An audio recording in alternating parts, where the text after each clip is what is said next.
I think my boyfriend sees me as his personal mommy bangmate who also pays his bills, so I threw him out. I have been with my boyfriend for a little under 2 years. In the time we've been together, his chronic pain, which isn't connected to any particular/known condition as he refuses to go to the doctor, has gotten worse and worse. It's reached a point where he's almost incapable of doing chores or house projects, is usually too exhausted/in pain to make or agree to plans, and getting him to do anything outside of the house together is like pulling teeth. His objections always revolve around his pain and fatigue. I've never suffered from chronic pain, so I'm not one to judge or accuse someone of making it up since the pain itself is invisible and my boyfriend looks perfectly healthy. But he's now been unemployed for about 4 months and I'm starting to question things. I'm starting to feel doubtful for a number of reasons, and the main ones are that A, he never turns down his friends' invitations to hang out, even when the activity is something physically intense like kayaking, or going hiking, or going to a music festival, and B, he is never too tired/in too much pain to have intimacy. Over time it's almost made it seem like he's conveniently in an unbearable amount of pain when he has to do something he isn't all that interested in, i.e. chores, and I'm starting to feel hurt that he just doesn't seem to want to hang out with me outside of what we do lazing around the house. I've never accused him of faking or exaggerating his pain, but I have tried to talk to him about doing more fun stuff together,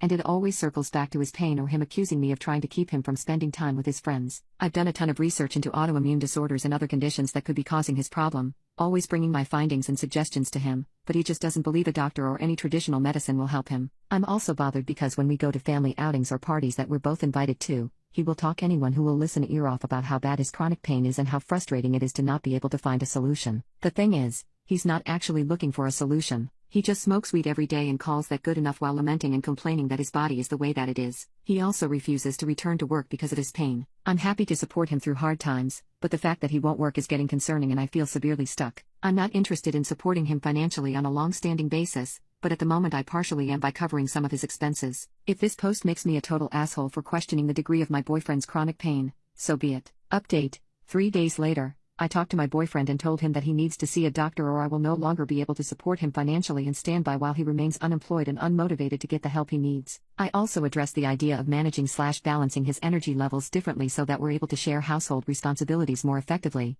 spend quality time together, and keep him doing the things he loves with his friends. His response was really bad. He told me that if I'm not willing to step up and clean around the house that there's no use living together and that my efforts to clean are the bare minimum and not good enough for his standards anyway. He was also really mad that I haven't taken initiative to take care of yard projects and car repairs. He sat there and spouted off a whole list of things I'm not noticing in cleaning. And, once again, he was focused on this idea that I don't like his friends/am jealous of them and want him spending less time with them, which isn't true at all. This really stung. He basically brushed over everything I said and focused on my perceived faults. This told me everything I need to know and I told him I was leaving. He was just mad, not sad or hurt at all. I'm still crying excessively over his whole reaction. I still don't know how real or unreal his chronic pain is, but I guess it doesn't matter anymore.